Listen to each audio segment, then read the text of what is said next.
that you'll bless our time together and help us to sort through some of the things that are going on in the world. Bless our time together today. In Jesus' name, amen.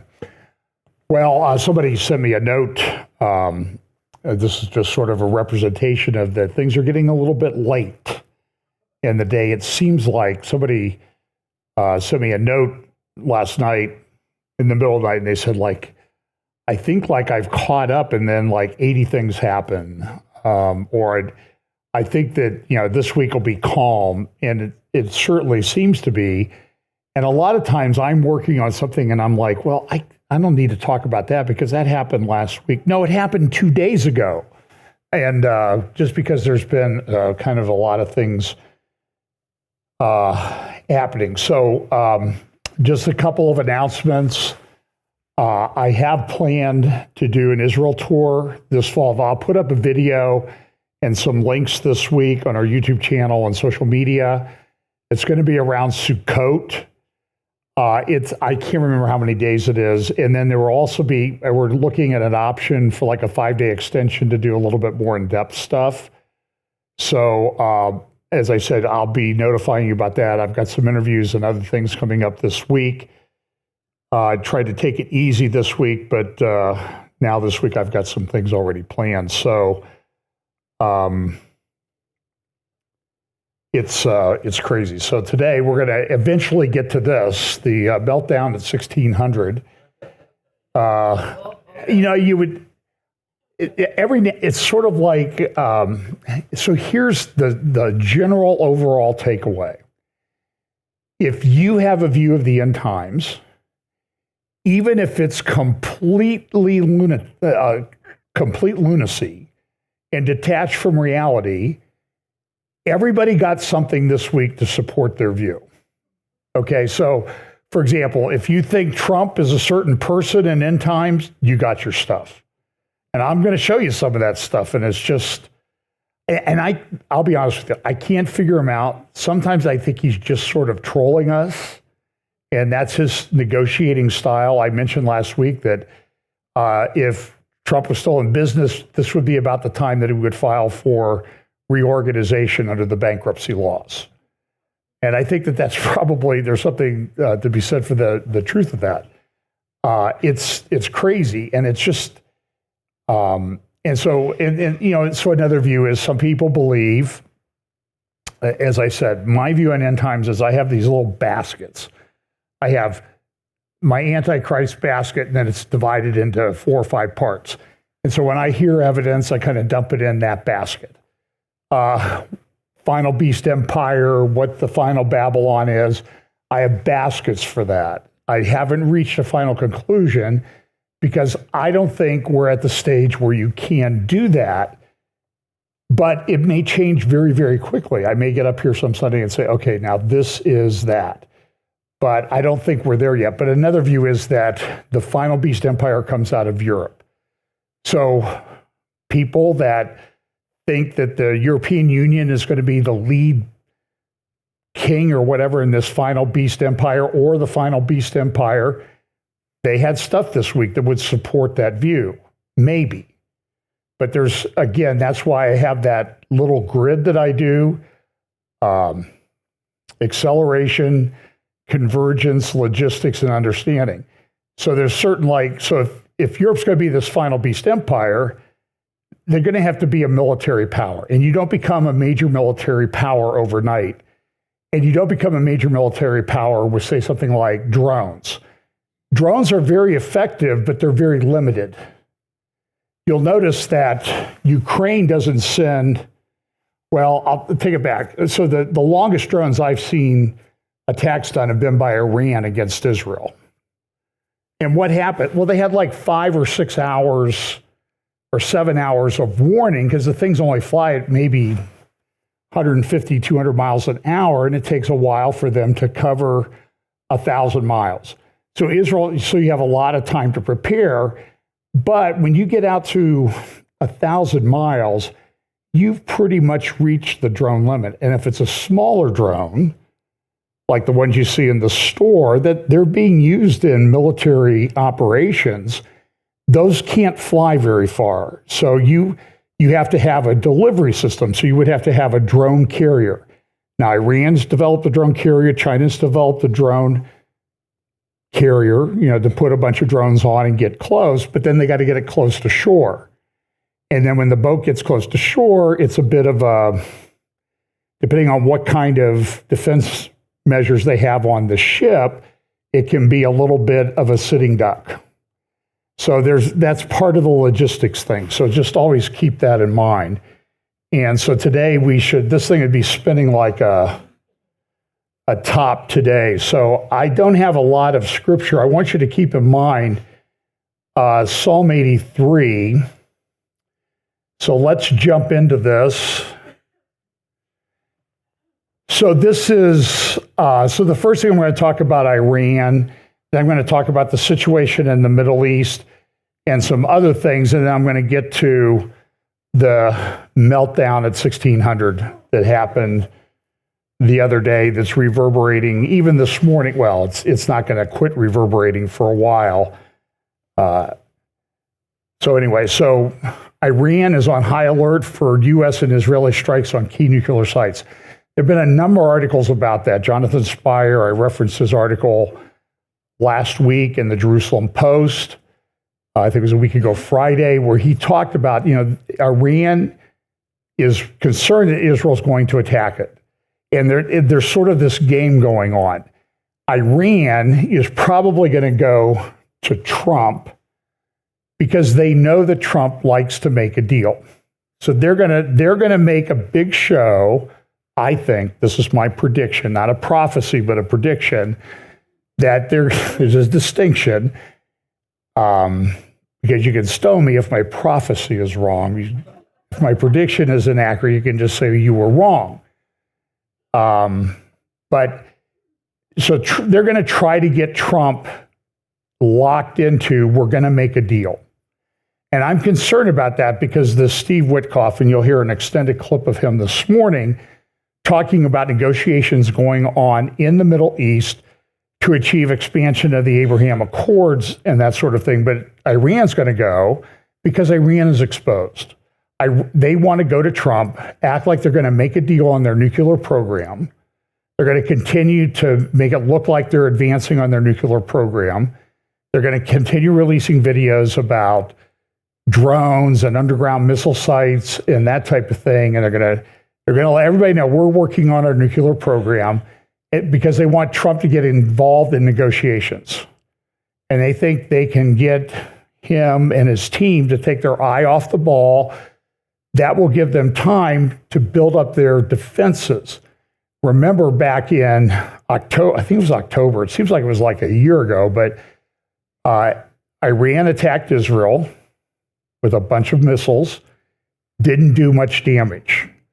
And that's interesting because that kind of shows you limitations on missiles, right? Those missiles can't be accurate. So they may have launched, I don't know, they said 500, it might have only been about 180 or 200. And a lot of them were launched at the Nevatim Air Base in southern Israel. That's where a lot of F-35s are. That's a very important defense air facility for Israel. And they thought that they came out and said, oh, look at all the damage we did. Well, they didn't do much damage. I don't think they hit a single plane. And part of it was because of the logistics of how Iran had to select targets. So they selected the targets, and Israel knew that they were selecting targets. So Israel had 30 minutes to move equipment around off the base or something like that. So when the missiles finally came in, even if all 40 missiles hit exactly where they were supposed to, they're not going to do enough damage. They might have been able to take out one big building, one big hangar. So there's a limitation on what missiles can do, I guess is the point. So, and we'll talk about that maybe. So this is Ramadan has just started. Israel's severely limiting the number of people that can come to the Temple Mount. Usually they allow about 200,000 to come to the Temple Mount during Ramadan. This year they're limiting it to 50,000. And the other thing that they're doing is they're giving everybody who gets in have to pass screening. They have to get through security. They get a card. And that card allows you to go into the Temple Mount. But if you don't bring that card back, they're coming to get you and take you to prison. And believe me, I think Israel will, because this is always a very dangerous time. So we'll see how that goes. And then we also have Al-Jara, he was Al-Jalani, Al-Shara. I don't know how many. He's got more names than Elizabeth Taylor had husbands, I guess, and names because of the last names. But so he went to see Jordan's King Abdullah II. This week we'll talk about this. Here's a guy you might want to follow, Naftali Hazoni, Hazoni at X. And it says here, Iran is now weeks away from enriching enough 90% uranium-235 to build a nuclear weapon. Now, admittedly, this is something we've been hearing for what? 15 years. They're 2 weeks away. They're 10 days away. They're a week away. They're a month away. And so Israel's looking at how do they go about destroying all of these nuclear facilities that Iran has. So Iran's on high alert. They have all these different facilities. Their air defenses, by all estimations, are down. They're not going to be able to defend against a concerted Israeli attack. But again, these facilities, some of them are 200 or 300 feet underground. That puts them out of range. I'll show you a chart here in just a minute. Now, the good news, and this is an area where you see a lot of disinformation. So Secretary of State Marco Rubio came out and published this the other day. We've entered into deals worth about $4 billion of weapons to Israel. And immediately, all of the Jew-hating, Israel-hating, Zionist-hating websites say, more money, more free money to Israel. No, they're buying these things. These are arms sale agreements. And usually how a sales agreement works, if you people are so wrapped up in your Jew hatred that you can't think straight, I'll explain it to you. Usually an arms sale agreement is this. We send you this and you send us money. Okay? You may not be able to understand that concept. It does, and by the way, even aid given to Israel is usually just credits to buy stuff from us. So it's not like we send them a pile of cash and say, use it for whatever you want. No, that only happens with democratic administrations in Iran. They send pilots of cash to Iran, and Iran can do them all whatever it wants. By the way, the attacks on Hezbollah in Lebanon have been sufficient enough. That whole Iranian crescent has been interrupted. You'll hear Victor Davis Hanson give a short summary of that in just a moment. But it's been so interrupted. What Iran used to do is they would fly all the stuff into Damascus, and then it would be distributed into Lebanon, including cash for Hezbollah. Now they're to the point where they can't do that. The Damascus airport is shut down to them. The Lebanon airport is shut down to them. And so they're having trouble getting cash to Hezbollah. Because they're having trouble getting cash to Hezbollah, Hezbollah is having trouble reconstituting itself and keeping everybody on board. Because even terrorists, it's like I say, there's a lot of evil people in the world. So I always say this, even globalists, elitists, Freemasons, and central bankers have accountants. Okay, and the same way, Hezbollah terrorists need money to live. It just doesn't magically appear. So interrupting that cash flow has been a huge thing that Israel's been able to do. Now, there are reports, I've seen more and more of them, that this Moab bomb, would drop about 22,000 pounds of TNT. It's not a real precise bomb.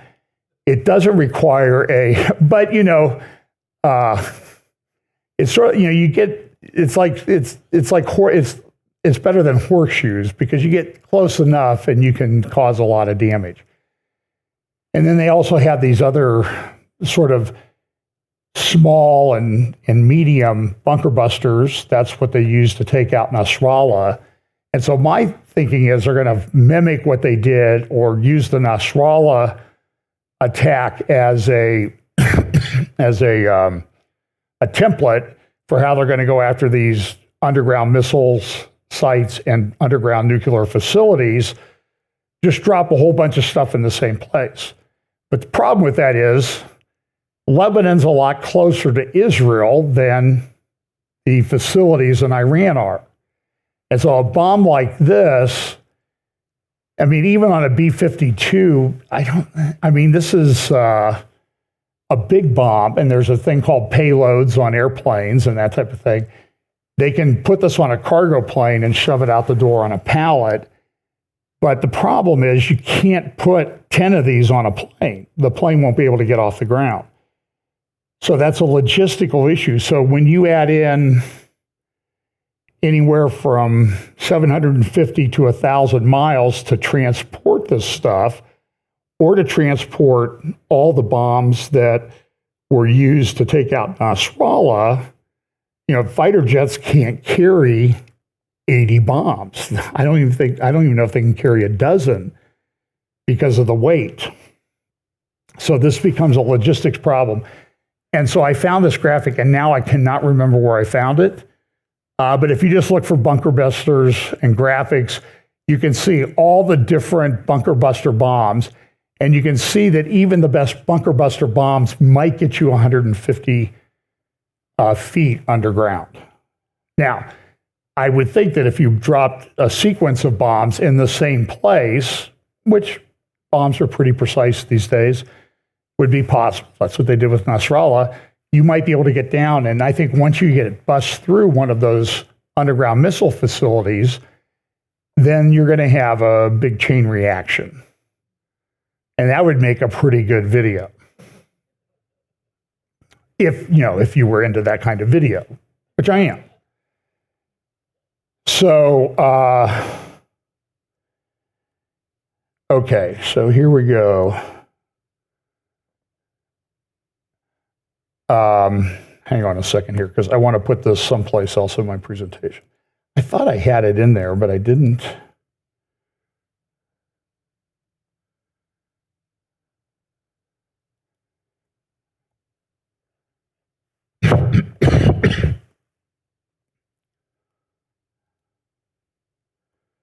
Okay.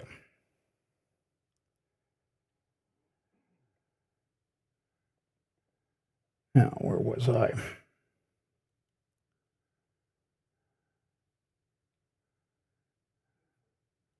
Okay, well, let's go to this with Bibi Netanyahu. Bibi Netanyahu gave a pretty important speech last Sunday. He was speaking at a graduation ceremony for some officers in the Israeli Defense Forces. I'm going to read to you what he said, because it's in Hebrew, and I'm pretty sure your Hebrew's not good, like mine's not good. So I spent a lot of time this morning digging out translations of it and putting it into a video. So here's Bibi. I would like to clarify the main points of our policy. In Gaza, we have eliminated most of Hamas' organized force, but let there be no doubt we will complete the goals of the war, including this one, to the end. This can be achieved through negotiations and can also be achieved in other ways. In another way.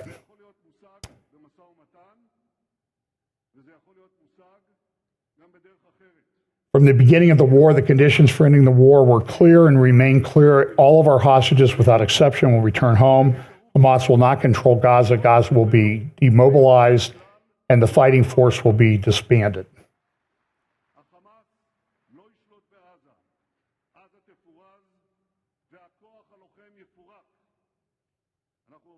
We have large parts of the international community to this. We have led large parts of the international community to this understanding, led by President Trump, who sees eye to eye with us on everything related to Gaza.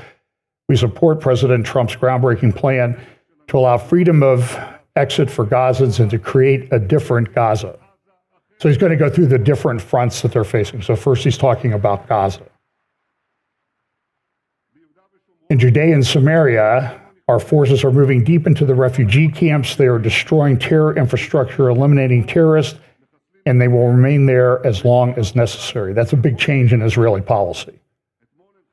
Yesterday, we instructed our commanders and the Minister of Defense and I to clear the refugee camp in Kabia. For the first time in Judea and Samaria in decades, we brought in tanks. This means one thing: we are fighting terror by all means everywhere. That's a big change.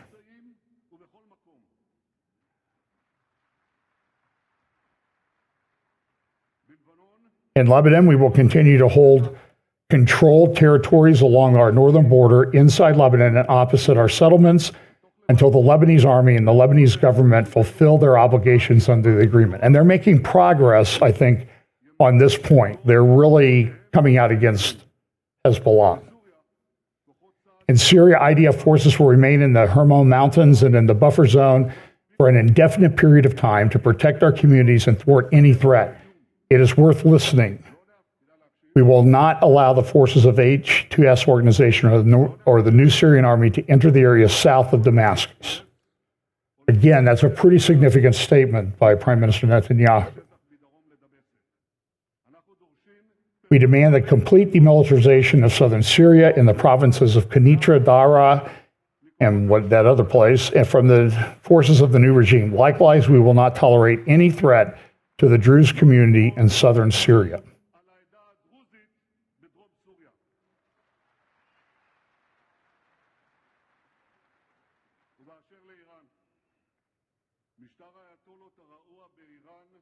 As for Iran, the Shaikh Ayatollah regime in Iran sought to strangle us in the Ring of Terror. We crushed large parts of Iran's axis of evil with deadly blows, blows that have drawn astonishment, I might even say admiration, around the world. Stunning operation. We have cut off a significant portion of the power of Iran's proxies, and we have damaged Iran's own defense and missile production capabilities.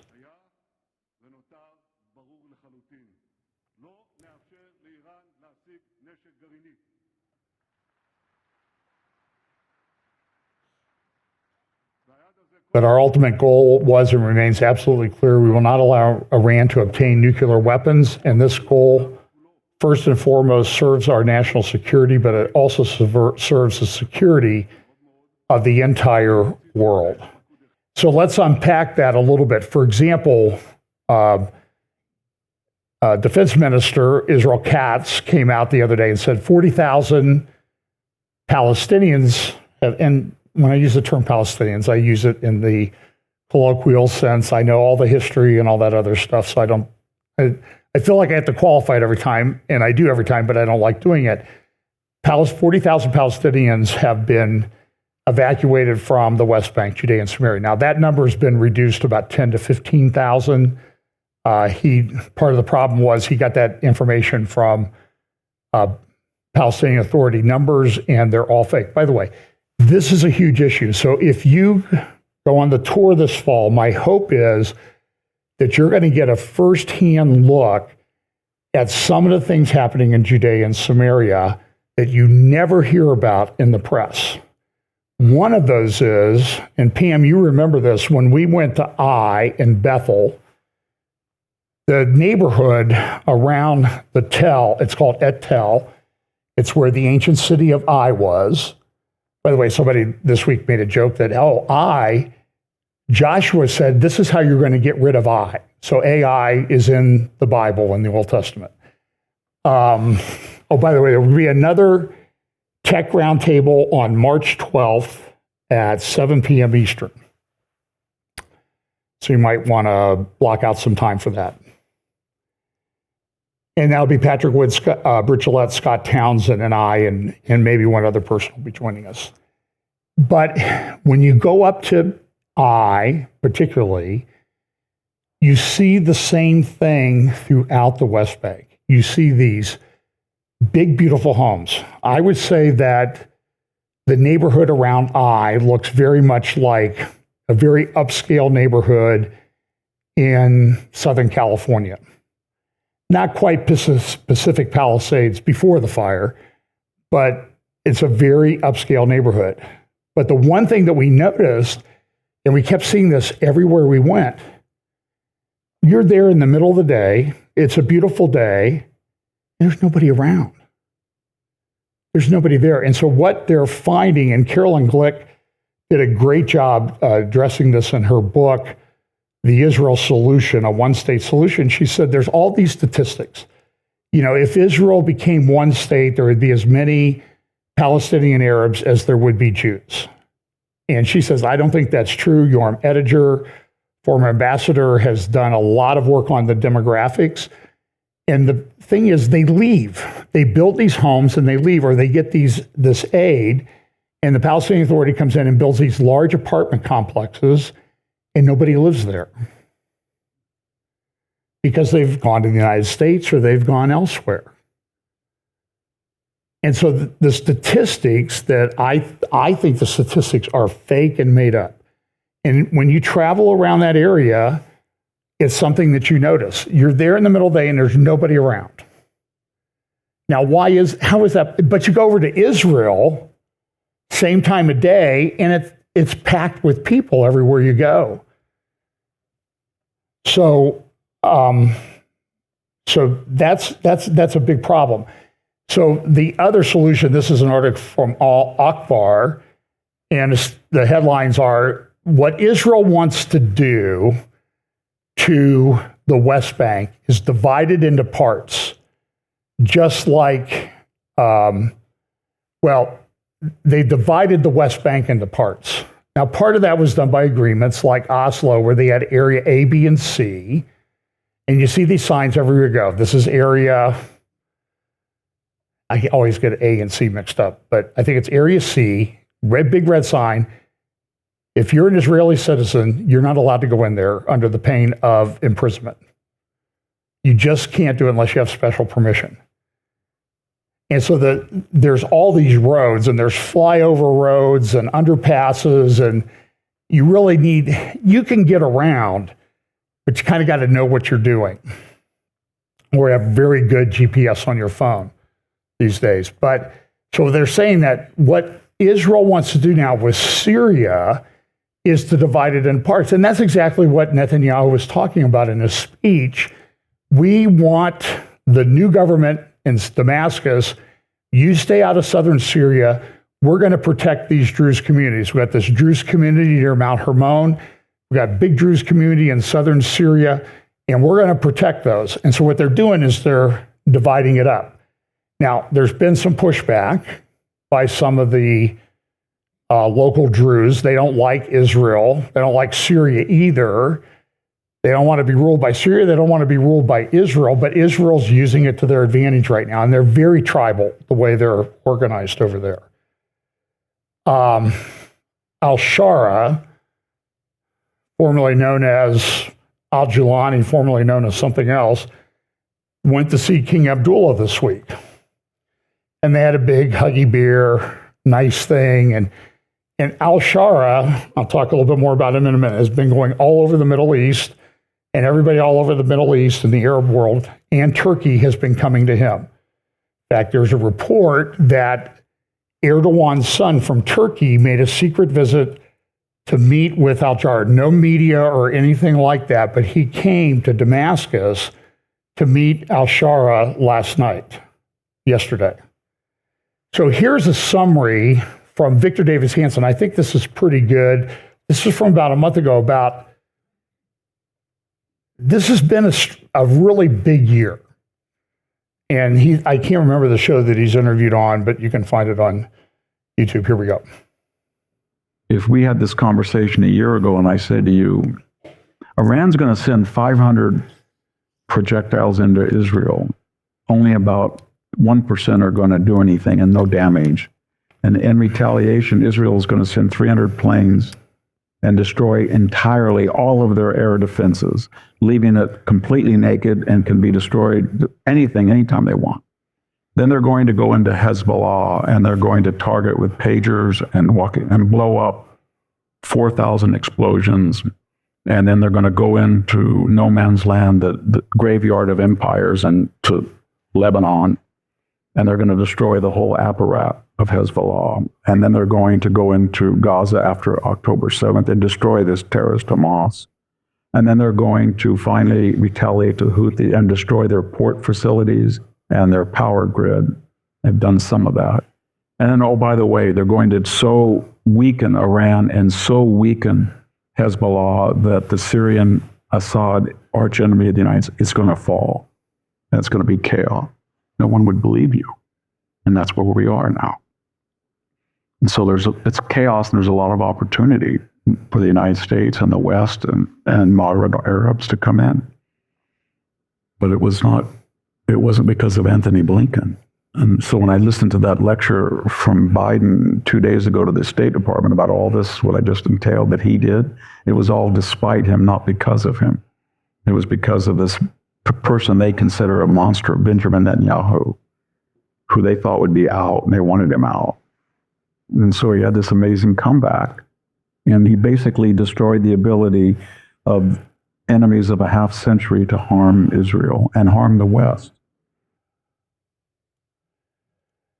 So this is just a little bit more about the Syria. So this is an Iranian newspaper, Kayan International, Netanyahu's plan to demilitarize Syria. That comes from an article, that graphic comes from an article in the Cradle. And I think that this is a pretty bold plan by Netanyahu, and I think that the Iranians and the Syrians are having a bit of a problem dealing with it.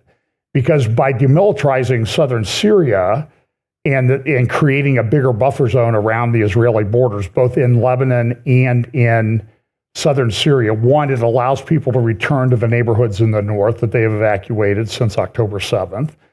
That's a big deal for Israel and its economy and tourism and everything. I just saw another friend who's doing a tour this fall around the same time that I'm trying to organize one, and he said that the National Park Service said all the parks are open in the north, like Tel Dan, which is, if you've been there, it's right on the Syrian border. I mean, you can look from Tel Dan into Syria and into Lebanon. I mean, it's a very interesting geographic location. So that's happening all over. But by doing that, it's interrupting the flow of weapons and money and influence that Iran had. And they're kind of reeling like, how do we get this back? So Iran's looking to other avenues. They're trying to shore up a relationship with Russia or strengthen a relationship with Russia. So this is a tweet from Open Source Intel. Israel prepares to defend Druze village near Damascus. So here's the map. So this was December 1st, the map. So the red area was the Assad regime. The green area was rebel forces. And these are largely Druze areas that Netanyahu is saying we're going to do that. And so after December 1st, this is a current control map. You can see that the Syrian regime, got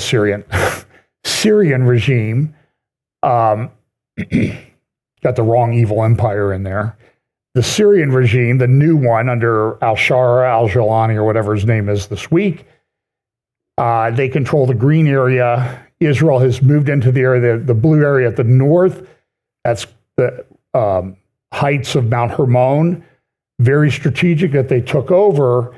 But now they're going after another village, a Druze village, and there's Damascus, and here's this Druze village. It's only like a few miles from the center of Damascus at most. And Netanyahu has come out and said, we're going to defend the Druze in that village. And al-Julani, al-Shara, whatever his name is, he says, we'll work with you, Israel. Because he's got enough problems. He still there's rising rebel, people rebelling against the new regime, which was made up of rebels. And remember, they didn't have a huge force. Assad maybe had an army of 40,000. Al-Julani, which was his name at the time, when he took over Damascus, even Vladimir Putin in his news conference in December said, they did this with about 850 people. They took over Damascus. It was pretty amazing. But if you take over Damascus with 850 people, you've got to build up. You got to start making payments to people and get them on your side and that type by their influence. So they're struggling to keep hold of everything that they have. So this is Hazoni's tweet. Israeli forces are preparing to advance toward Damascus, Syria, to defend the Druze suburb of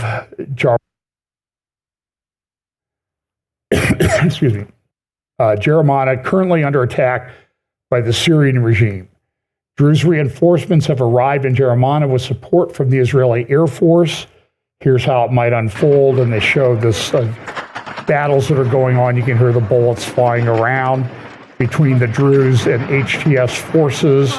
So there's even though HTS under al-Jilani, al-Shara took over this area, in southern Syria, they don't have a lot of support. Because a lot of the people that would have supported them in southern Syria, if you remember the pictures of a few years ago, Dara in southern Syria, they were loading the people, the sort of ISIS supporting, Al-Qaeda supporting people on buses and moving them up to Idlib. Well, then they got up to Idlib. Al-Jilani was able to get them into a force to take over Idlib and Homs and then down to Damascus. But that took 4 or 5 years. But all the people that would have supported the new regime in southern Syria were transported up to northern Syria by the Syrian regime of Assad. Are you following me? I feel like my professor in tax in law school. He would, people, are you with me or not? We've got to be in complete agreement on this before we move forward. And we never were. So now you know what I went through in law school. It was a really fun class. As long as you weren't the target. Last week, Israel announced that any HTS-affiliated forces that move south of Damascus will attack. And then you see here, this is, see the green areas? Those are Druze areas. And then there's the southern Syria area that's really not under the control of the new regime in Damascus. And that's where the forces that used to support the al-Jilani types got moved up to Idlib. When they got moved up to Idlib, al-Jilani said, hey, there's a bunch more people here that support me. I can organize them with Turkey's help into a fighting force. But now that they want to control that area, everybody's moved out of town, so to speak. So it gets very difficult. But now there are certain Druze villages that are protesting against Israel. This is from Reuters just yesterday, exclusive. Israel lobbies U.S. to keep Russian bases in a weak Syria. Israel is lobbying the United States to keep Syria weak and decentralized, including by letting Russia keep its military bases there to counter Turkey's growing influence in the country, 4 sources familiar with the effort say. Turkey's often fraught ties with Israel have come under severe strain during the Gaza war, and Israeli officials have told Washington that Syria's new Islamist rulers, who are backed by Ankara, pose a threat to Israel's borders, the sources said. So Israel trying to balance a lot of different things. They weren't super happy with Russia being there, but now Israel's saying, well, maybe if we bring Russia back to the bases in Latakia and there along the coast, Tartus along the coast, that will help keep this new Syrian regime in check, and it will keep the influence of Turkey in check. We know Turkey's trying to increase its influence because Erdogan's sending his son to see al-Jilani to shore up that relationship. And by the way, happy birthday to Erdogan. He turned 71 this week. And that's another issue with some of these end times things is we have these view of all these people who are, so if we assume that there's a 7-year period and the Antichrist and false prophet make it all the way to the end. So you need to tack 7 years onto everybody's age. So Erdogan's 71. He's going to be 78 in 7 years. I know this because he's 2 days younger than I am. So, and by the way, thank you for the happy birthday wishes this week. And so, for example, a lot of people have said that Pope Francis is the false prophet of the end times. Well, how old is he now? Well, I think there's an actual age and a functional age. So functionally, he's almost bought the farm. I think he's at least 88. So if he had 7 years onto that, he's 95. He's barely getting around now. And you imagine, the false prophet kind of going across the stage not even in a walker, he's in a wheelchair. And then you'd have Trump. Trump's 78, he would be 85. He gets around pretty good for a guy his age, but I can notice a little bit of a difference in how he gets around compared to 10 years ago. It happens. It happens to almost everyone. So you have to factor that into your view of who a certain person is in the end times, add 7 years to their age, at least 7 years, assuming that this final period started tomorrow, and there's no indication that it will. It could, but anyway. So here's another one in the area. And again, I would want you to read Psalm 83 for context. Look at the 10 people groups, that's right, 10 people groups, areas that are described in Psalm 83, and see how they're all sort of coming into line. So here, Iraq, it's like, well, Iraq has been under a lot of influence of Iran, but they're breaking with Iran. They don't want the problems in Iraq that Iran's had in Lebanon, Syria, and elsewhere, because they don't think that there's a big future for that. So now they're starting to come into line with this Abraham Accords concept. There's a lady that I follow, her name is Ava J. Curly-Roth, Eva Cool. She's got the great handle, Eva Cool. And she's talking about the fact that she has a great tweet, and you go to X and follow her, and she's talking about the fact that, this is a big deal, what's going on. Now, I think she's Lebanese or Syrian, but so she's not oriented towards Israel, but she's looking at the things that are going on. Again, this is that meeting with Al-Jarrah. And here's from Arab News this morning: decision of war and peace lies solely with the state, says the Lebanese president. And I think they're really taking down Hezbollah. So, when some of us thought that this Abraham Accords might correlate with Psalm 83, one of the problems was, well, how do you get Syria into this? How do you get Hezbollah into this, or Lebanon? How do you get Gaza into this? And that was always a valid criticism, but the landscape has changed quite a bit. How do you get Iraq into this? And now we're seeing that this happens all the time. Here's Steve Witkoff, the president's Middle East advisor and best golf buddy, talking at the AGC conference the other day. Here's what he said. Help us understand the president's priorities and therefore your focus in this very complicated region. There's the continued trauma of October 7th, 2023. Dozens of Israeli and other hostages still held by Hamas terrorists in Gaza, and the deep wounds inflicted on Israeli society in that attack. There's the need to rebuild Gaza and to assure it is no longer governed by Hamas. There's the prospect of advancing normalization between Israel and Arab states, building on the Abraham Accords of the first Trump administration. There are also political upheavals and some hopeful signs, although the jury is still out, in Lebanon and in Syria. And there's the ongoing threat to peace and stability posed by the Iranian regime. How do you prioritize? What are your expectations for success on these many tracks? It's an awful lot to deal with. I think I counted like 14 questions. Yeah, exactly. This is my specialty, by the way. Thank you. I can see. I have to now be testing my memory on all of this.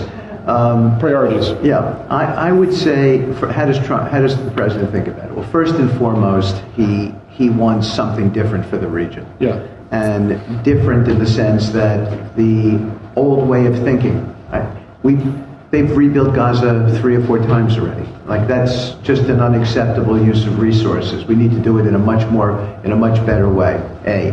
B, we need to get rid of this crazy ideological psychopathic way of thinking that Hamas thinks. What they did, it can never be tolerated.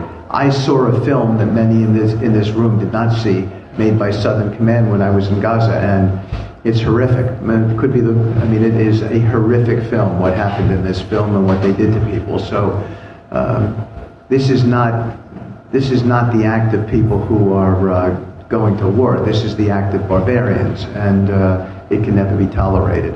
Normalization is critical for the region. Saudi Arabia embraces it because they can't finance in their own markets today. And why? Because there's so much war risk.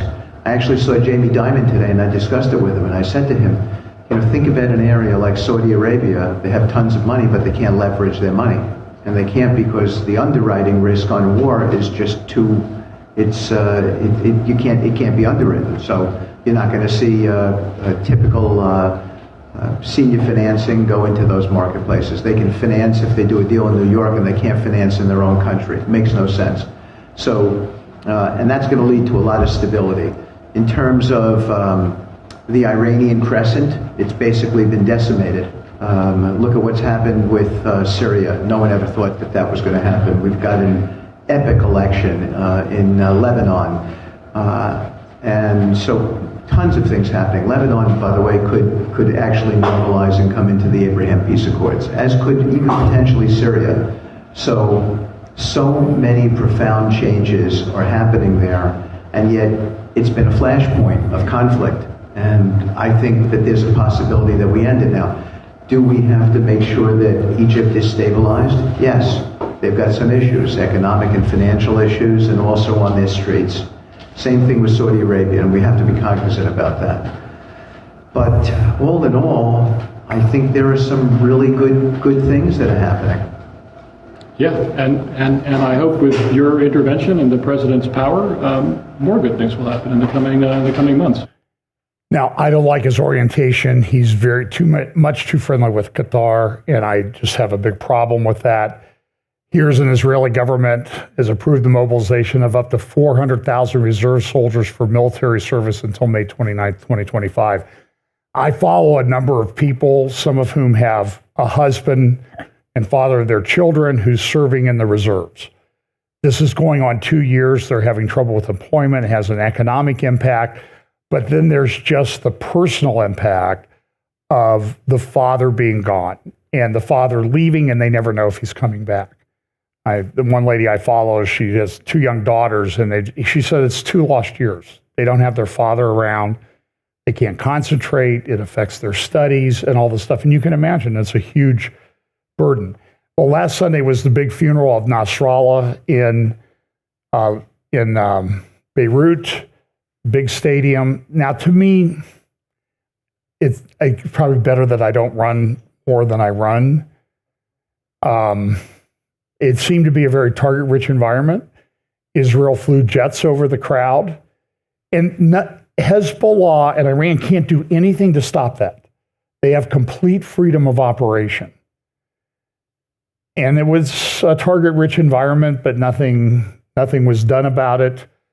Seth Fransman has a pretty good article in today's Jerusalem Post about the fact that even a weakened Hezbollah is still a potent threat to Israel. It's still a problem. They're still around, but Israel's maintaining that buffer zone so people can come back and live some semblance of a normal life. There's a lot of reports coming out now about IDF released a report about what happened on October 7th. Why did they miss this? I would recommend, I'm not going to go through it in too much detail, that you go to today's Jerusalem Post, or Israel Hayom has a big article on it. And the IDF didn't perform very well on October 7th, 2023. They were like, what do you mean they've killed 185 of our soldiers? Well, part of the problem was the soldiers were there manning the bases, the small bases that they had, but they didn't have arms. And a lot of them were, and I'm not saying this in a derogatory sense, because they were very brave in the way they fought against this and how they've survived in captivity, many of them, but they were women. And I'm reading in this report, or at least summaries of this report that have been released, there were 114 places where the border fence was breached. That's pretty amazing. I think the border fence was a total of 42 miles long, maybe. So 114 breaches, thousands of people came across. And there are reports, I saw an interview today that if they had not gotten sidetracked by killing, slaughtering, and raping people, they could have gone all the way to Hebron. Or they could have gone all the way to Tel Aviv. That would have been a massive, I mean, it was a disaster as it was, but it would have been even worse.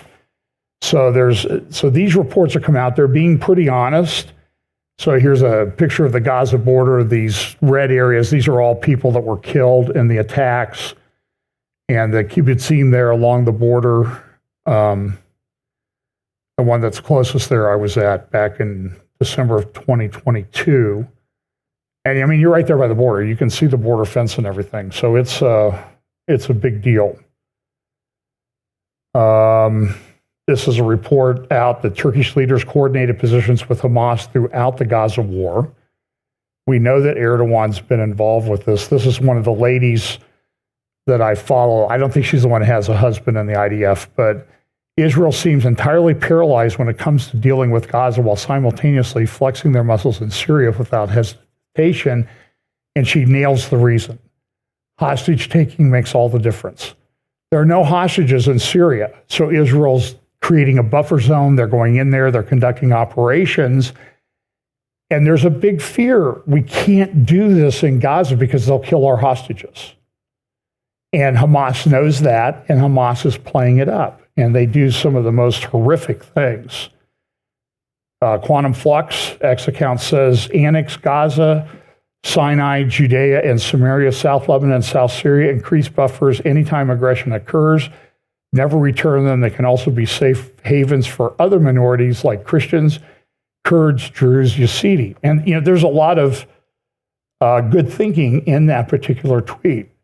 Hillel Fold, and I will put his video, the interview I did with him up this week. I apologize for not getting that done. Says this: Israel has halted all humanitarian aid to Gaza. That was just announced this morning. It's a huge shift in policy and should have been implemented on October 8th. Next, Israel should annex Gaza kilometer by kilometer until all the hostages are free. Can't say I disagree with that. Now, today was Ramadan, the start of Ramadan. And this is a video taken by people in Gaza. They have a big feast at the beginning of Ramadan. This is in Gaza, among the ruins. This giant table filled with food. And then all these people are running around Columbia and other universities. They're starving people. They have enough food, by most estimates, for at least 5 months. So cut off the aid. Since when do you have to feed the people that are attacking you? It doesn't make any sense to me. It's the only, I would defy anyone in history to go back and, I mean, Russia doesn't send food to Ukraine or vice versa, but in Israel has to send food to the people attacking it. It makes no sense. This is kind of a sad video. I believe the brother on the left was just released as the hostages. His brother, though, on the right, remains in captivity. And so this is when, and this is how cruel they are. They're telling the one, you're staying here, your brother's leaving. And he's like, well, why do I have to stay? And so it's very emotional. And the family, and I understand the family, they're saying we've got to make sure all of our hostages get home. So we have to sign these agreements. We have to agree to whatever Hamas wants. And it's tough. I mean, this week was, and it's a very, I mean, you can imagine, I've been there over 500 days and I've got to stay and my brother gets to go home. What's that? Yeah, I suppose there's a biblical lesson there that we could draw from that. But this is just terrible. This is what these monsters do. This was a little ribbon that was made up for the Bibas family. The funeral for them was earlier this week. I had a video, but I didn't put it in, about all the people lining the streets, paying respects at the funeral. It was a pretty emotional, moving sight. This was a editorial cartoon that somebody did of the father, lost his 2 little boys and his wife. Tonight will be the Oscars. I think, I don't know what, I think I'm at least 15 years of not having seen any movie that's been nominated for a Best Picture. And I don't think my life is any less rich because of that. I have other things to do. But tonight, if you do watch the Oscars, do this for me. Would you please look at the crowd and see if anybody is wearing a Red Hands pin? Okay, so here's this is Billie Eilish. I hear she's a pop star or something like that. And I think last year she was one of the ones who wore a red pen. That red pen comes from a situation that happened back, I think it was about 2003. A couple IDF soldiers made a wrong turn and ended up in Ramallah. They were lynched. They were disemboweled. And then the guys held up the red hands to show what they had done to the cheering crowd. They're wearing these evil, demonic Hollywood people are wearing pins to celebrate that. So when you see that red hands pin, that's that's celebrating. Do you remember the videos of the guy holding up his hands?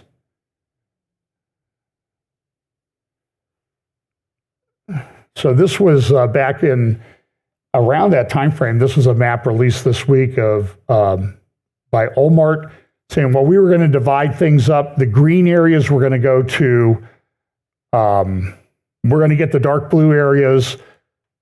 The Palestinians will get the green areas, and it never went through.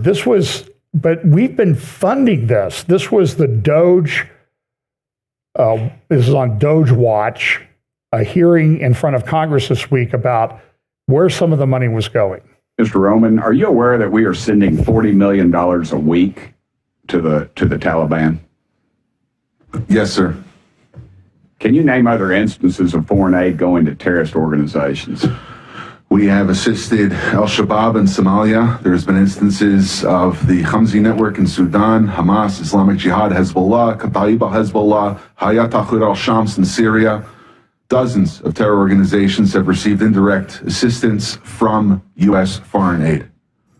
Could you elaborate a little bit on the mechanisms in place that are to stop foreign aid from going to terrorist groups, and why are they not working if we have any in place? Sure. And I would note that these are, you notice, these are terrorist weaponry. You see some AKs, SKSs, some snipers, some clips, some clip carriers, probably made in China, and I believe these are small landmines here beside right there. Let's use Gaza as our case study. $2.1 billion in American taxpayers' money to Gaza since October 7th when Hamas invaded southern Israel. USAID money was going in terms of an emergency use authorization to try to go to parties that USAID formerly had a relationship with in the Gaza Strip. They had to have been vetted by OFAC. They should have been vetted against the special designated terror list from the State Department and from other Treasury organizations. Waivers were granted because they said that there was an emergency use to have that money come in to Gaza, thereby jettisoning the usual typical screening procedures. As a result, 90% of aid that was going from the United States by way of its agents in Gaza ended up in Hamas-controlled areas. And this is ridiculous. essentially what the U.S. assistance to Gaza did was underwrite the ability for Hamas to survive until the ceasefire was just passed a few weeks ago. There was no strategic thought for it, and there was no screening. Seems like the emergency might have been armed terrorists to kill civilians. Would that be accurate? That's accurate, and even more than that, Samantha Powers, the administrator for USAID, was intent on having Israel not be able to defend itself. To not be able to defend it. Correct. So this is not surprising. This is a Gallup poll just released this week about U.S. views of Israel, Ukraine, and Mexico divided by party in the United States. Do you have a favorable rating? Look at some of these ratings, and then they show the party gap in percentage points on here. So here's Israel. U.S. adults, 54% approve, but Democrats, 33%. Independents, almost 50%, and Republicans, 83%. And there's a gap between Republicans and Democrats of 50 points. That's more than any other country. Palestinian territories, 45% Democrats, only 18% Republicans. Saudi Arabia, a little bit closer. Iran, nobody likes Iran apparently, except the elites in charge that give them money and do all this stuff. Ukraine, fairly large gap there between Democrats and Republicans. Russia, Democrats don't really like Russia, even though they're mostly socialists and communists, which is kind of amazing to me. Here's a chart that shows the differences in how the trend has gone. Wow. Democrats have just fallen off the cliff. Republican support stayed pretty. The BBC, I'm trying to get an interview with a lawyer in the UK. He's done a report on the BBC and it's anti-Israel bias. They released a thing on Gaza, and it came out that the people they were using were actually Gaza terrorists, Hamas terrorists. And so the BBC, we're sorry, we'll take it down. But it doesn't change the fact, I mean, hate to use the term heads should roll, and that, I mean that in the figurative sense, of course. Saudi Arabia came out, no one-state solution. Look, this problem with what's going on in Gaza and the West Bank, Judea, Samaria, is a common problem. Here is a New York Times article from back in September of 1929. And look what it says. This is the New York Times, or New York Slimes, as some people call it. Called for holy war sent among Arabs. Anonymous proclamation found in Jerusalem demands the extermination of Jews. That's 1929. That's what the Hajj al-Husseini pushed. And so they had these attacks back in 1929, including an attack on in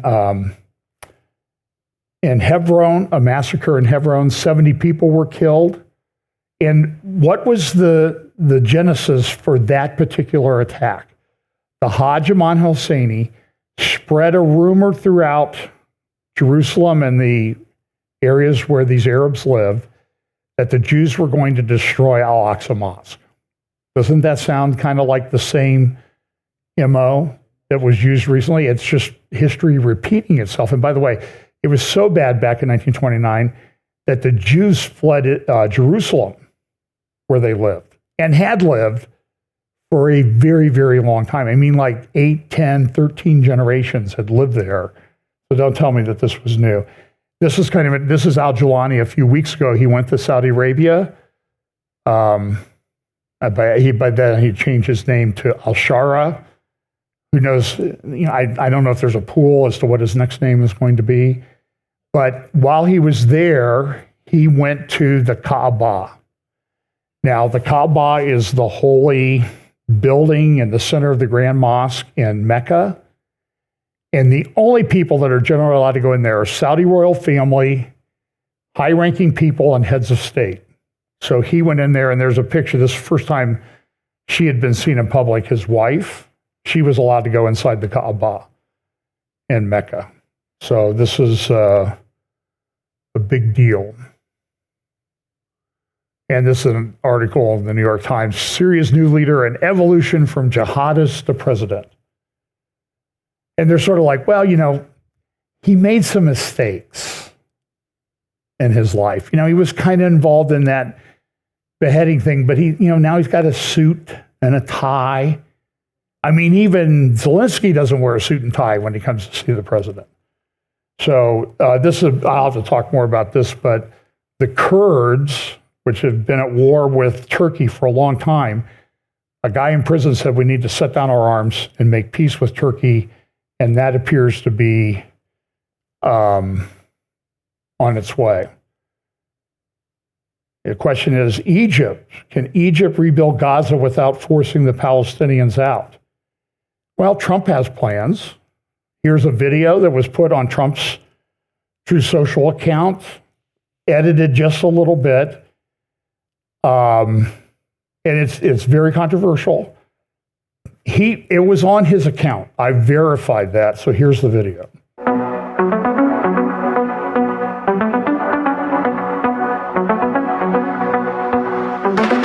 Donald's coming to set you free, bringing the light for all to see. No more tunnels, no more fear, finally here. Trump Gaza shining bright, golden future, a brand new life. Deal is done. Trump Gaza number one. Trump Gaza shining bright, golden future, a brand new life. Feast and dance, the deal is done. Trump Gaza number one. So this is what I said at the beginning, that depending on your view of the end times, this week, everybody got something to support their view. So there are people that think that Trump is that guy. And so they take this video, look, he made a statue of gold, just like, not even Cyrus now, he's Nebuchadnezzar. And he's losing his mind, like Nebuchadnezzar lost his mind. So my point is, and I don't know, okay, this could have been the way he's trolling people. Maybe he's serious. Maybe, he just put it up because he thought it was a catchy tune. And it showed how Gaza could be rebuilt.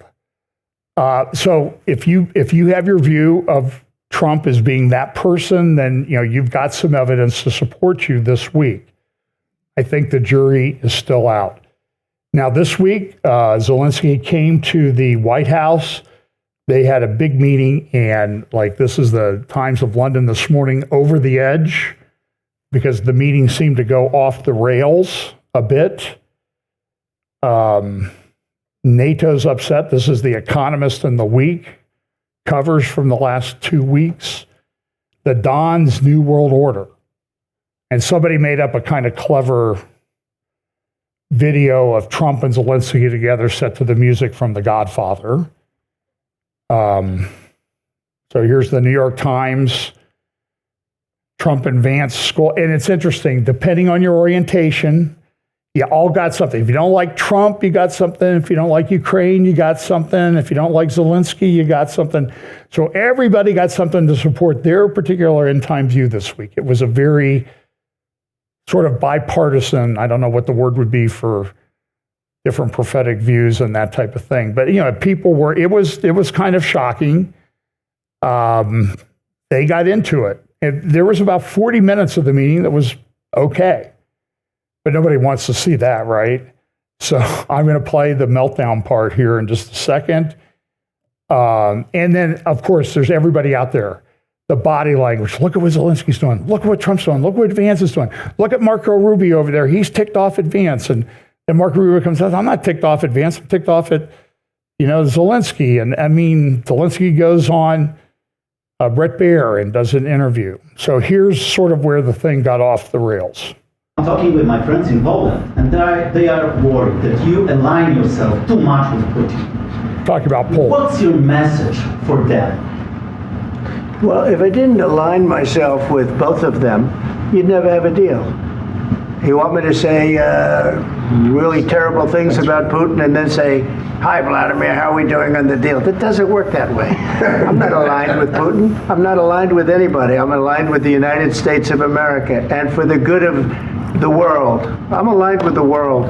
And I want to get this thing over with. You see the hatred he's got for Putin. It's very tough for me to make a deal with that kind of hate. He's got tremendous hatred.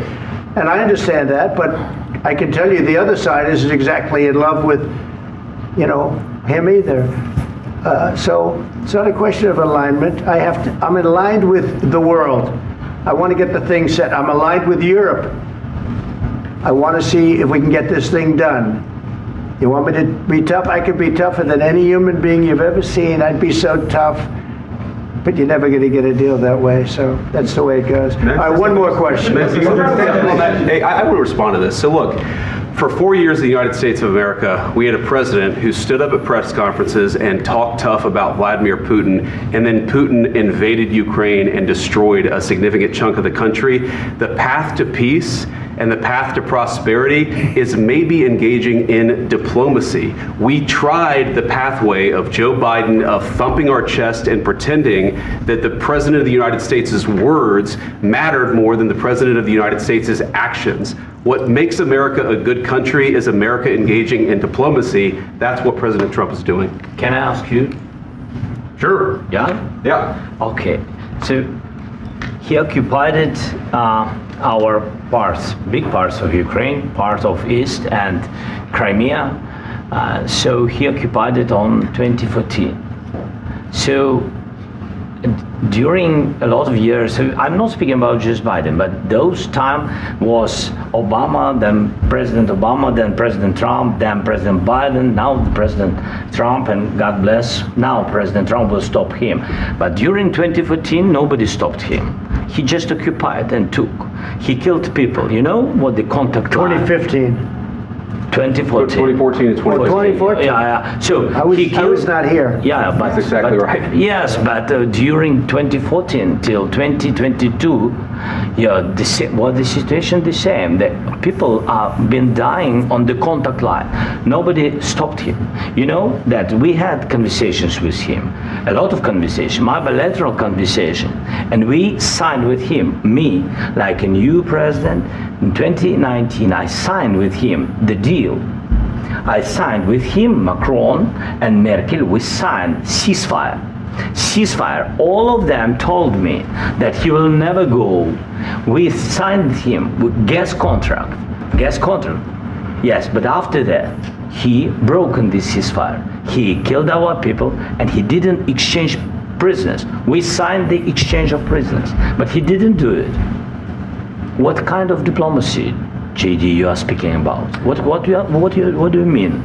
I'm talking about the kind of diplomacy that's going to end the destruction of your country. Yes, but if you Mr. President, with respect, I think it's disrespectful for you to come into the Oval Office and try to litigate this in front of the American media. Right now, you guys are going around and forcing conscripts to the front lines because you have manpower problems. You should be thanking the president for trying to bring an end to this conflict. Have you ever been to Ukraine that you say what problems we have? I have been to. Come once. I've actually watched and seen the stories, and I know what happens is you bring them on a propaganda tour, Mr. President. Do you disagree that you've had problems bringing people into your military? And do you think that it's respectful to come to the Oval Office of the United States of America and attack the administration that is trying to prevent the destruction of your country? A lot of questions. Let's start from the beginning. Sure. First of all, during the war, everybody has problems, even you, but you have nice ocean and don't feel now, but you will feel it in the future. God bless. You don't know that. God bless. God bless. You will not have war. Don't tell us what we're going to feel.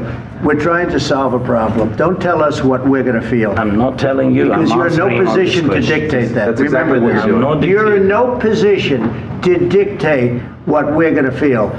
We're going to feel very good. You will feel influence. We're going to feel very good and very strong. You will feel influence. You're right now not in a very good position. You've allowed yourself to be in a very bad position, and he happens to be right about it. From the very beginning of the war. You're not in a good position. You don't have the cards right now. With us, you start having cards. Right now, you don't. You're playing cards. You're playing cards. You're gambling with the lives of millions of people. You're gambling with World War III. You're gambling with World War III. And what you're doing is very disrespectful to the country, this country, that's backed you far more than a lot of people said they should have. Have you said thank you once? This entire meeting? No, in this entire meeting, have you said thank you? Today. You went to Pennsylvania and campaigned for the opposition in October. Offer some words of appreciation for the United States of America and the president who's trying to save your country. please, you think that if you will speak very loudly about the war, you He's can... not speaking loudly. He's not Yeah. speaking loudly. Your country is Can I- in big can- trouble. can I Wait a answer? minute. No, Can you've I done a lot answer? of talking. Your country is in big trouble. I know. You're not I winning. know. You're not winning this. You have a damn We- good chance of we are coming out staying, okay because of Mr. us. President, we are staying in our country, staying strong from the very beginning of the war. We've been alone, and we are thankful. I said thanks You haven't in been this alone. cabinet, You and haven't not been only alone. in this We cabinet. gave you, through I this said stupid thank- president, $350 billion.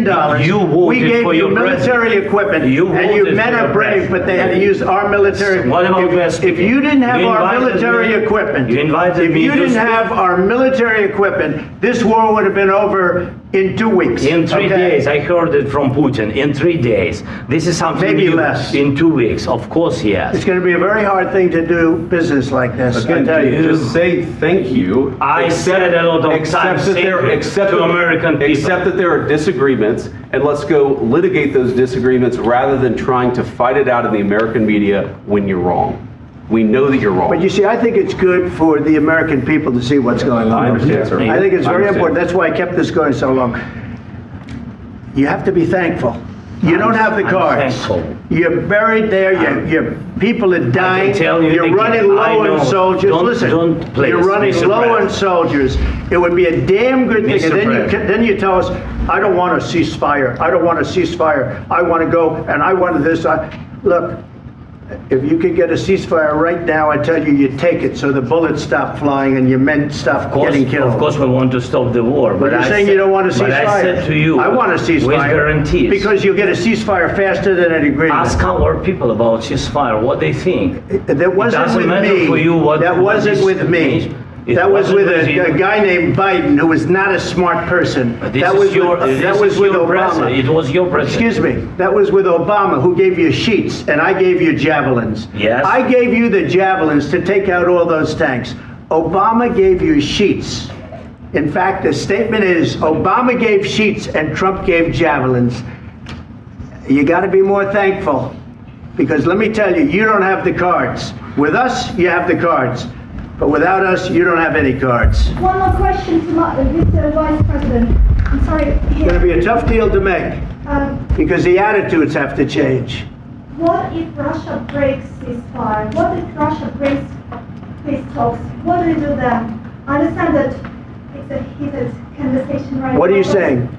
what if She's asking, what if Russia breaks the ceasefire? What if anything? What if a bomb drops on your head right now? But they have Okay? What if they broke it? I don't know. They broke it with Biden because Biden, they didn't respect him. They didn't respect Obama. They respect me. Let me tell you, Putin went through a hell of a lot with me. He went through a phony witch hunt where they used him and Russia. Russia. You ever hear of that deal? That was a phony Hunter Biden, Joe Biden scam. Hillary Clinton, Shifty Adam Schiff. It was a Democrat scam. And he had to go through that. And he did go through it. We didn't end up in a war.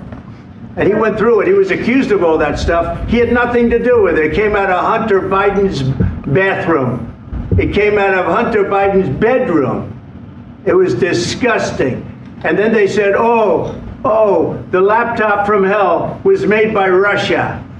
The 51 agents. The whole thing was a scam. And he had to put up with that. He was being accused of all that stuff. All I can say is this. He might have broken deals with Obama and Bush, and he might have broken them with Biden. He did, maybe. Maybe he didn't. I don't know what happened. But he didn't break them with me. He wants to make a deal. I don't know if you can make a deal. The problem is, I've empowered you to be a tough guy. And I don't think you'd be a tough guy without the United States. And your people are very brave. But you're either going to make a deal or we're out. And if we're out, you'll fight it out. I don't think it's going to be pretty, but you'll fight it out. But you don't have the cards. But once we sign that deal, you're in a much better position. But you're not acting at all thankful. And that's not a nice thing. I'll be honest, that's not a nice thing. All right, I think we've seen enough. What do you think? Huh? This is going to be great television, I will say that. All right.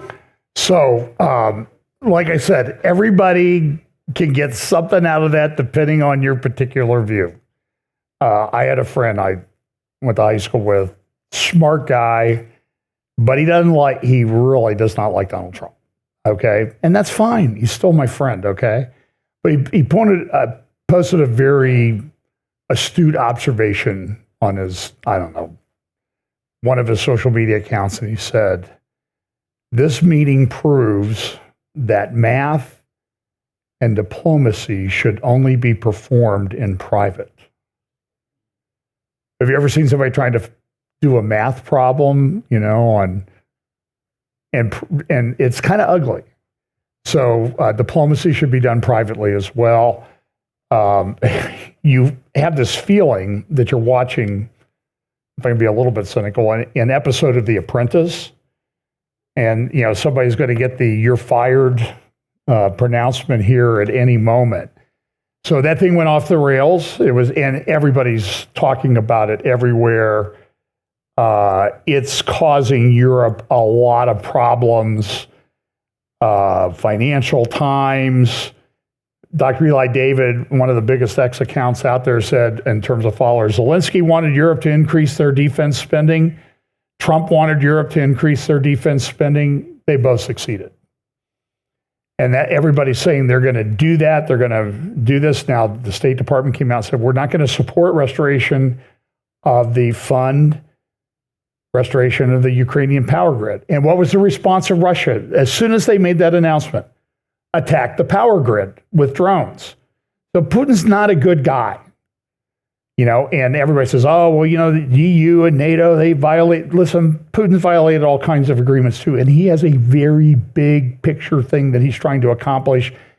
He thinks, when you watch interviews of him, he says, Ukraine and Russia had the same language until the 1300s. I mean, he's going back it's like Serbia and, the people, the animosities. Serbia and Bosnia or whoever, they don't like each other over there. And they go back and say, well, yeah, but in 1591, the other side did this to our church. They have very long memories, and I'm just pulling a number out of the hat, so don't fact check me on that one. Europe staggers after, and so people that say Europe's going to rise as this great military power in the end time, they're going to spend all kinds of money on defense that they haven't been spending. And I'm like, so you've got to add that time that it takes to put that together and 7 years to get to this point. I'm just saying I'm just not sure that that's it. European Union announces that it will hold a major emergency summit on March 6th. I guess it's an emergency, but we can wait a couple weeks, another week. So it's, there's a whole bunch of stuff going on.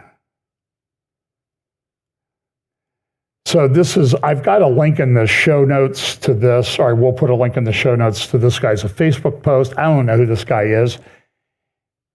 And it's very good analysis of what happened. I mean, I think he's fair. I think he's complete. The setting was the Oval Office, but understand perfectly what happened within the Oval Office. You have to know the events prior to the Trump and Zelensky meeting. Without a working knowledge of that, you cannot have a full perspective of what we all witnessed. Many thought Trump's reactions were spot on, while those within the liberal media complex thought that Trump was the bully. And then he goes in to dive in, and he goes through a pretty good analysis of the whole thing, and I don't have time to do it here. So I think that it's a thing. I don't know if I have time to do this or not. I'm just going to show you this. There'll be a link to the show note. By the way, what this is a, let me see if I can, hang on a second here.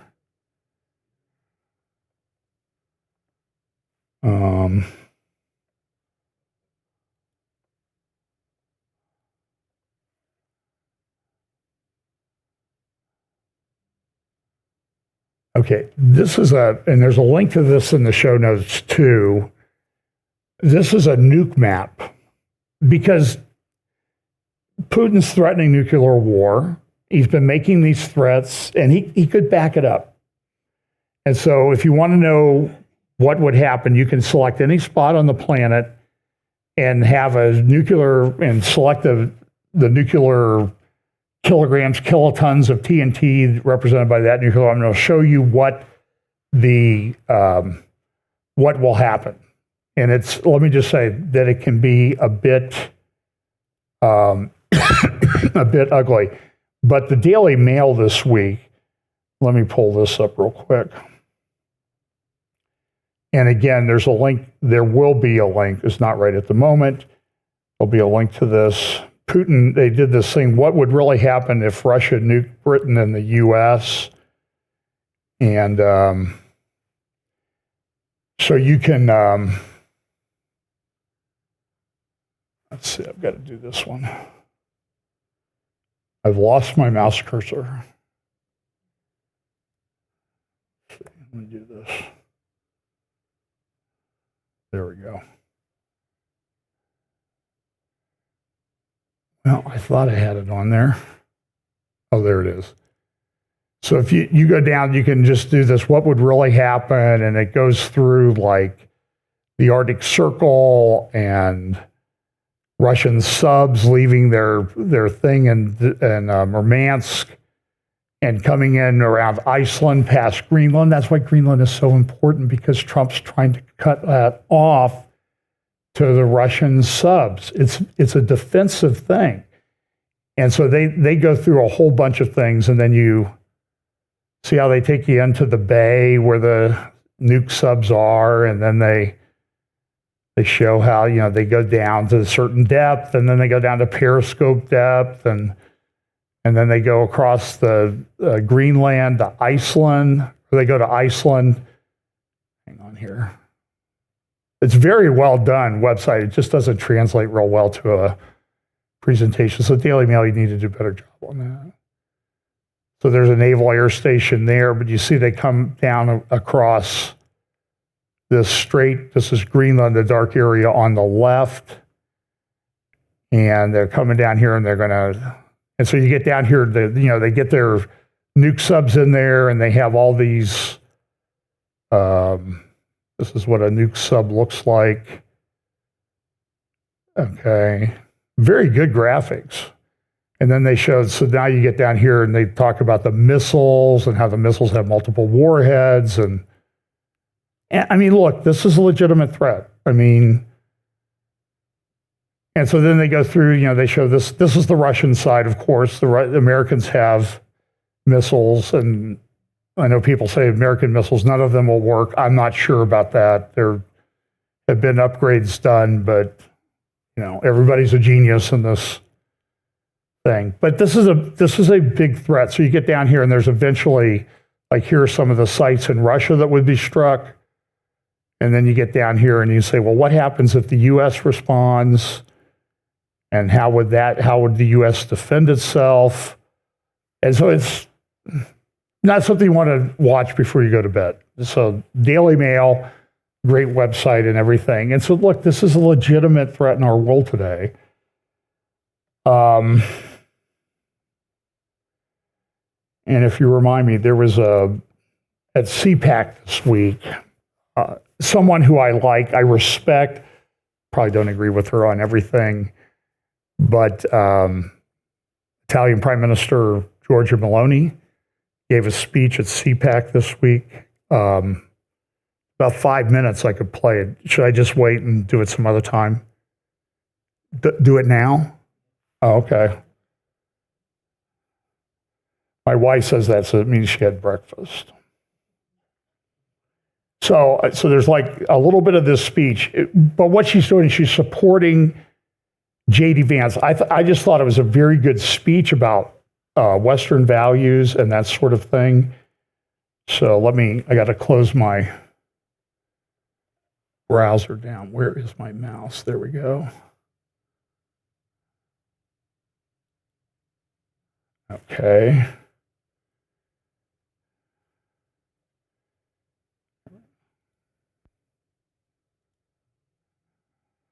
Whoops. It's in English, So it's pretty good. When we say West, we define a way of understanding the world where the individual is central, life is sacred, all men are born equal and free, the law applies equally to all, sovereignty belongs to people, and freedom comes before everything else. This is our heritage, and we will never apologize for it. My question for you is, can this civilization still defend the principles and values that define it? Can it still be proud of itself and aware of its role? I think so. So we must say loudly and clearly to those attacking the West from the outside and those sabotaging it from within with virus of cancel culture and woke ideology, we must say to them that we will never be ashamed of who we are. We affirm our identity. We affirm our identity and work to strengthen it, because without a deep-rooted identity, we cannot be great again.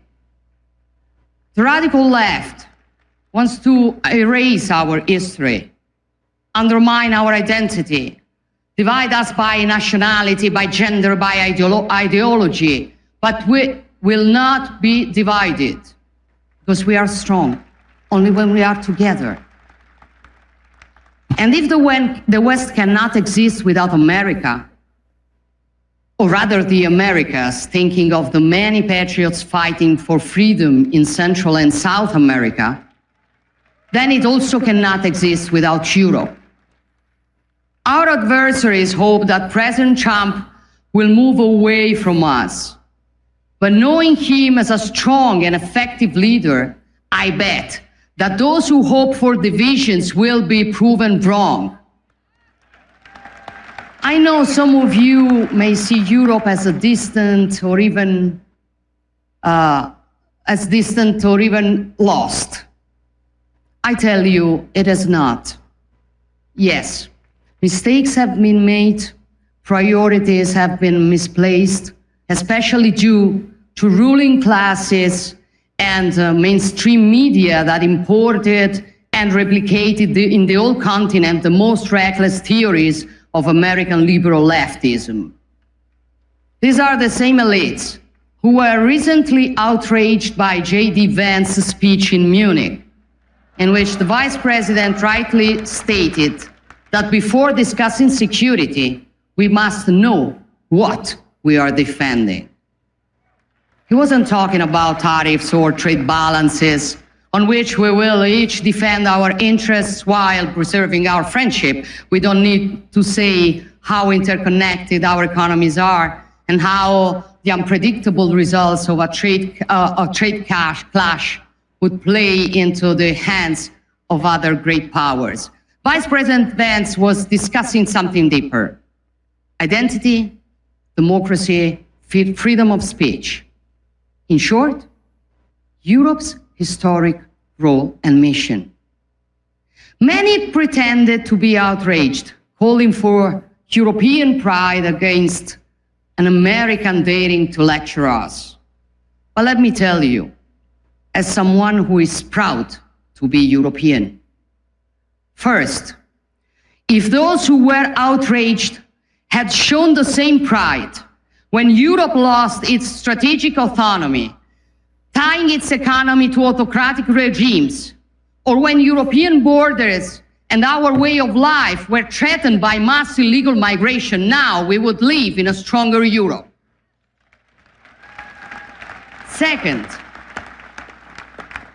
these ideas are not new for many of us. Brave European leaders have been saying this for a long time. I've said them many times before, even from the CPAC state. Civilization born from the fusion of Greek philosophy, Roman law, and Christian values. A civilization built and defended over centuries through the genius, energy, and sacrifices of many. When we say West, we define a way of understanding the world where the individual is central, life is sacred, all men are born equal and free, the law applies equally to all, sovereignty belongs to people, and freedom comes before everything else. So great speech. I mean, I respect her a lot. As I would say, not to be corny about it, but she has a good grasp of the present and the pasta. Okay. That's a dad joke. Okay. Grandpa joke. So, but look, this is what Germany had a big election this week. The conservatives, the right, what they call the far right, they turn them into everybody's bad and evil. But this was put up by the European Ministry of the Interior this week. Consulting Compass conspiracy thinking starts. So they have set up a whole apparatus in Germany that if you're not thinking the right way, you can contact us by email, you can get counseling sessions, you can refer family members and other people that you work with for counseling to get them thinking the right way.